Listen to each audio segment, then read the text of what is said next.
Las Américas bajo la lupa. ¿Qué encontraríamos si, por un momento, miráramos a las Américas más allá de sus gobiernos actuales, más allá de sus presidentes, más allá de sus partidos políticos, más allá de izquierda y derecha, más allá de las disputas electorales, e incluso más allá de las noticias que hoy ocupan las primeras páginas y que, probablemente, dentro de algunos años apenas recordaremos? ¿Qué encontraríamos? Encontraríamos algo mucho más permanente: los países, sus pueblos, sus historias, sus instituciones y unos documentos extraordinarios que intentan establecer las reglas fundamentales de su convivencia, sus constituciones. Fue entonces cuando en el laboratorio del pensamiento decidimos realizar un experimento. Fuimos a las constituciones de los 35 estados independientes de las Américas, una por una, y comenzamos a buscar. No sabíamos exactamente qué íbamos a encontrar, pero teníamos una pregunta. ¿Existen principios fundamentales que, aun con diferentes formulaciones, se repitan a lo largo de las constituciones americanas? Fuimos a buscarlos, y sí, los encontramos. Soy Carlos Alberto, el Pensador. Bienvenidos al camino. 35 estados independientes, más de 1.000 millones de personas, repúblicas presidenciales, sistemas parlamentarios, monarquías constitucionales, países inmensos y pequeñas naciones insulares, diferentes lenguas, diferentes culturas, diferentes historias, diferentes modelos económicos y diferentes maneras de organizar el poder. A simple vista, semejante diversidad parecería dificultar cualquier intento de encontrar un denominador común.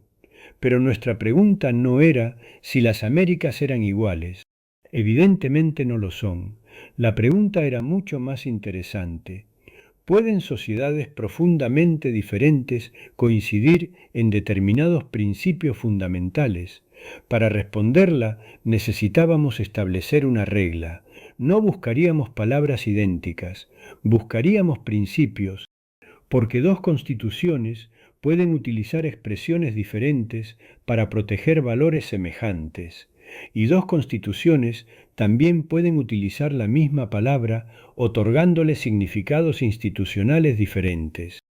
Por eso distinguimos desde el comienzo entre coincidencia literal y equivalencia conceptual. Y comenzamos por uno de los principios más importantes, la soberanía.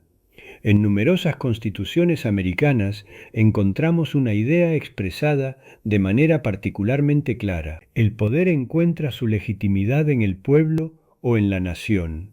México afirma que la soberanía nacional reside esencial y originariamente en el pueblo. El Salvador declara que la soberanía reside en el pueblo. Uruguay establece su propia arquitectura alrededor de la soberanía de la nación y de su ejercicio por los ciudadanos. Otros países utilizan fórmulas semejantes, pero entonces llegamos a Canadá y a varias naciones del Caribe, y allí encontramos otra tradición constitucional: monarquías constitucionales, parlamentos, gobiernos representativos, elecciones, responsabilidad institucional. No necesariamente las mismas palabras, no necesariamente la misma arquitectura, pero principios de legitimidad y representación expresados mediante mecanismos diferentes. Y apareció nuestra primera enseñanza.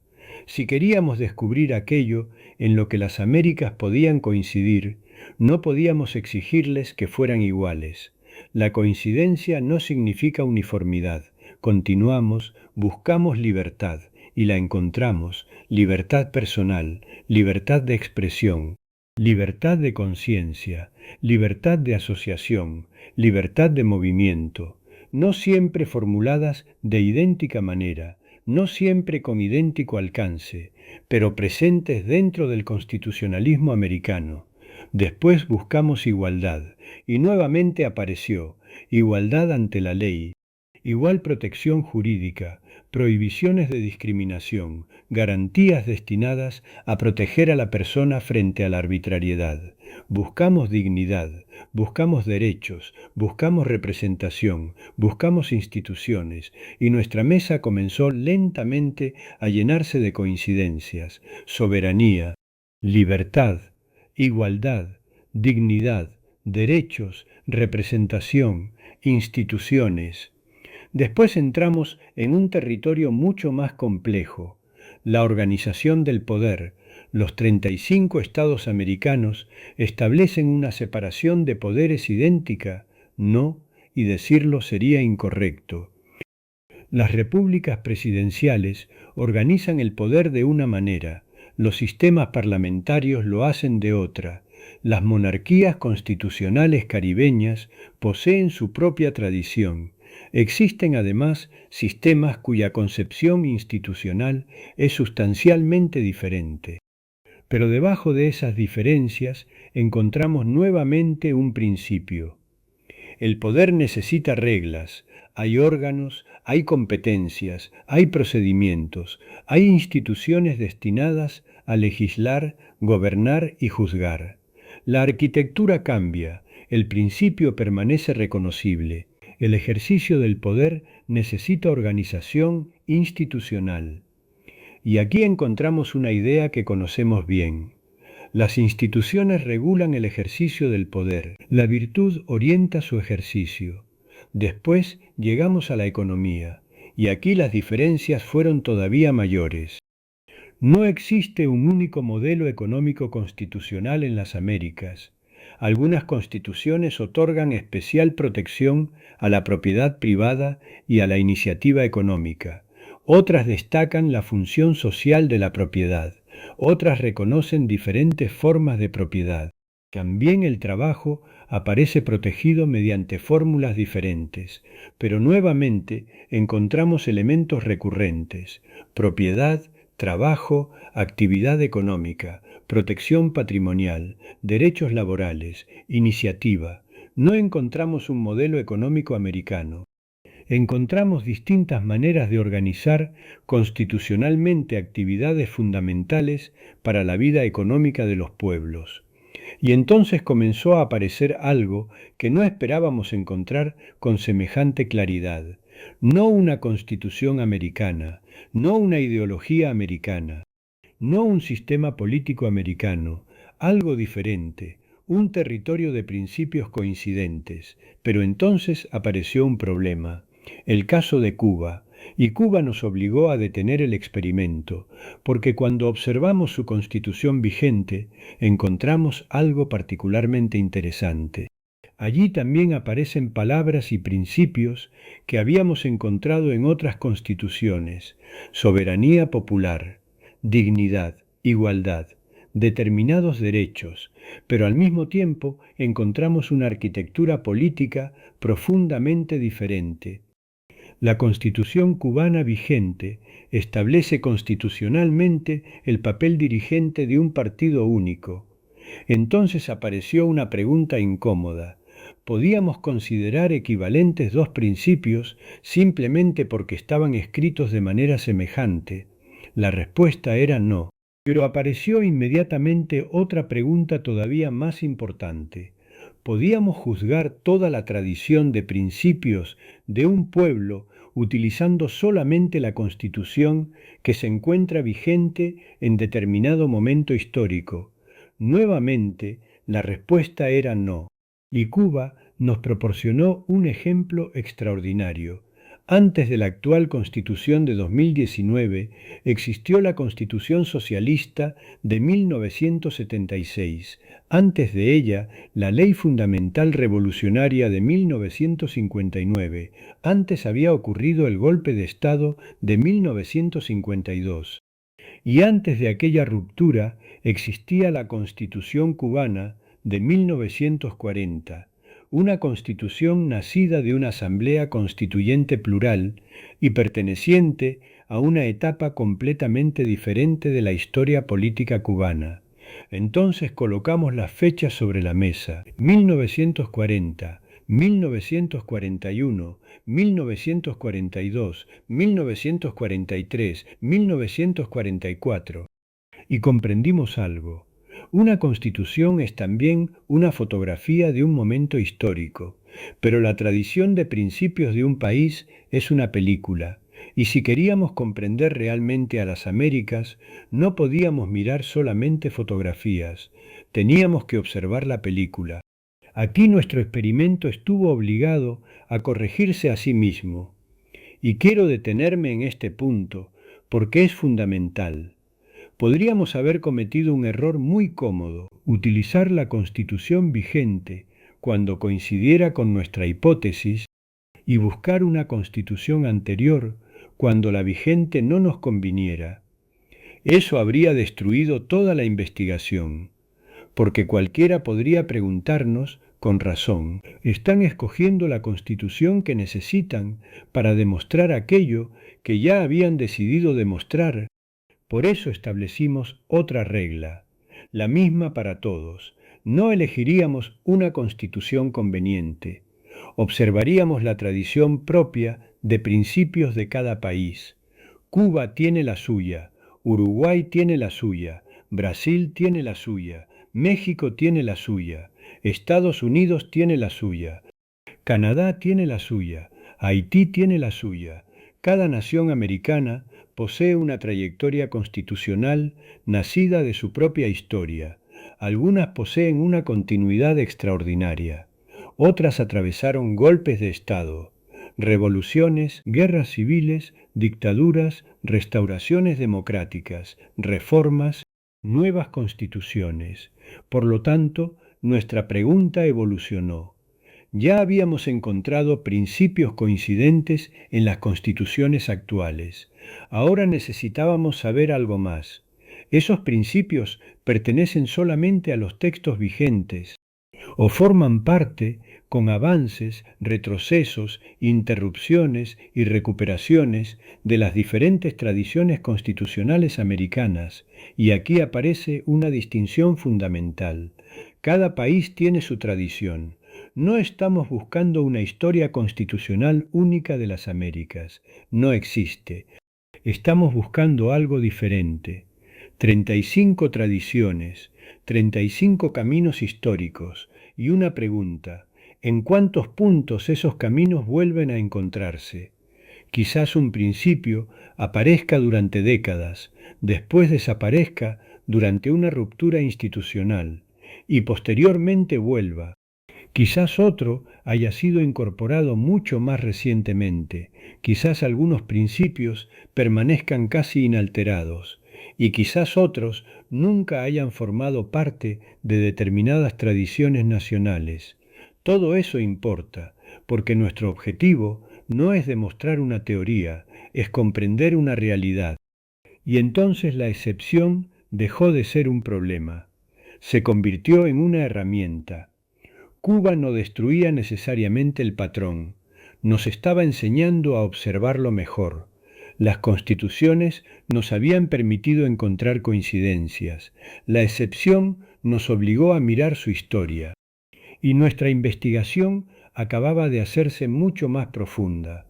Pero todavía faltaba algo, porque entre los principios que habíamos decidido buscar existían algunos que no aparecían con la misma claridad en todas las constituciones nacionales: cooperación internacional, no intervención, solución pacífica de controversias, respeto por la soberanía de los demás estados.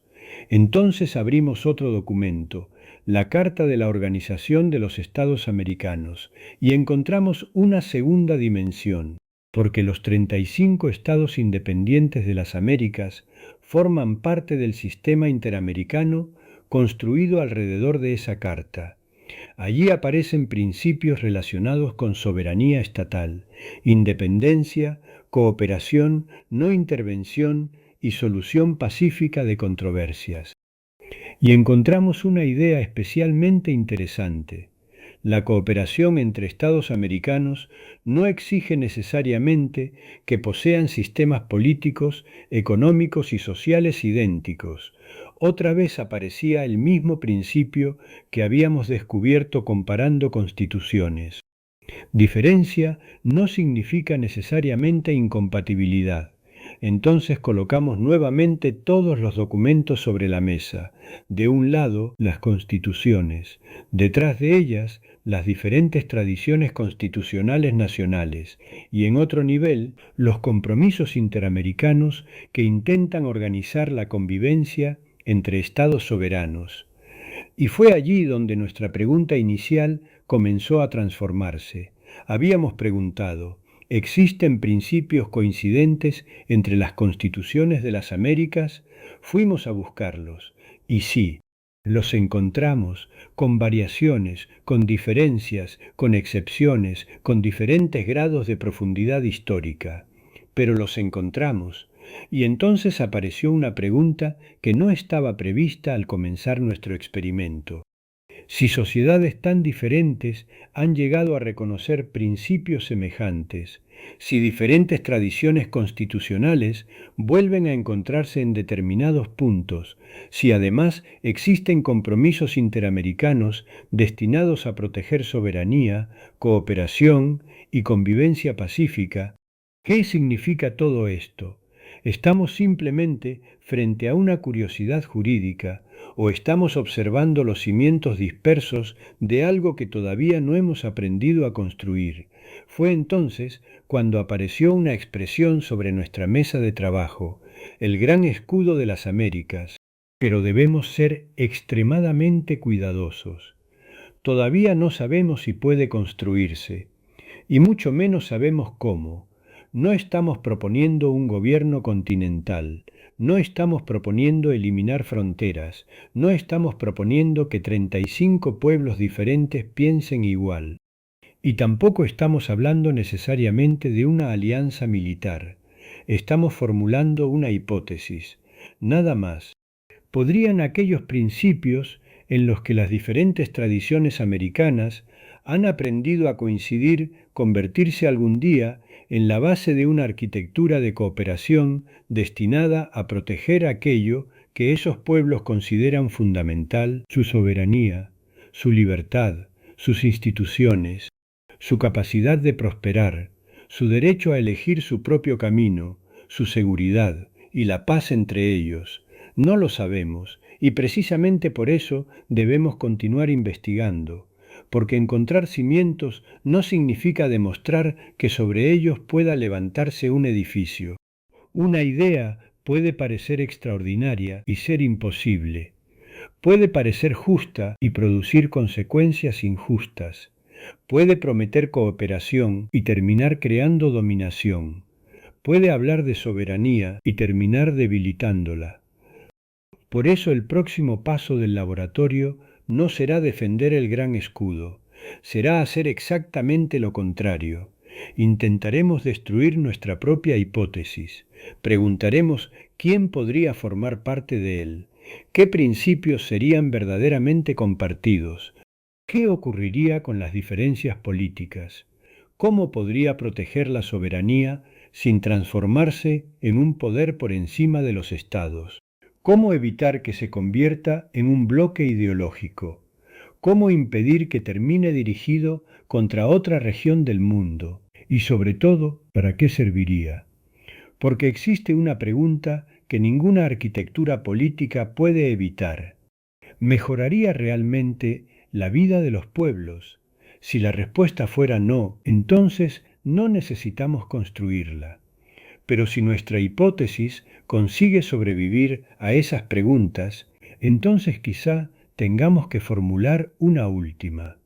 ¿Será que el gran escudo de las Américas tendría que inventarse desde cero? ¿O será que algunos de sus cimientos llevan mucho tiempo delante de nosotros, esperando que aprendamos a reconocerlos? Y ahora quiero pedirle algo especialmente importante. No se limite a escuchar esta investigación, participe en ella, déjenos su opinión, formule una pregunta, señale una contradicción, Cuéntenos qué principio considera fundamental. Díganos qué estamos viendo bien y también qué podríamos estar viendo mal. Porque una pregunta puede abrir un camino que nosotros todavía no hemos descubierto. Una objeción puede obligarnos a revisar una idea y una opinión diferente puede ayudarnos a comprender mejor aquello que estamos investigando. Eso también es el laboratorio del pensamiento. Pensar juntos no significa pensar igual, significa ayudarnos a pensar mejor.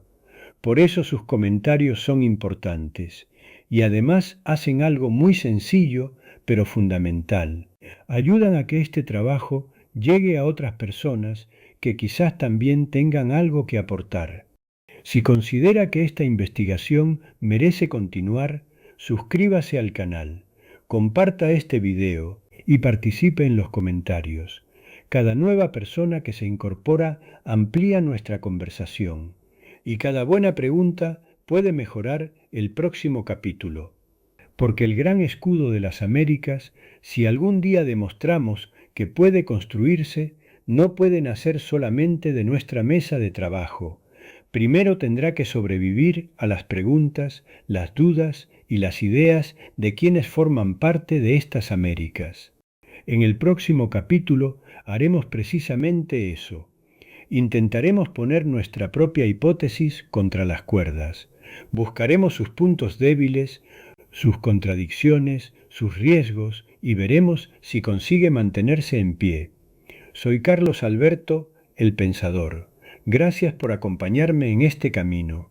Suscríbase, comparta, pregunte, opine y sobre todo, siga pensando con nosotros, porque pensar bien es vivir mejor. Nos encontramos en el próximo capítulo. El camino continúa.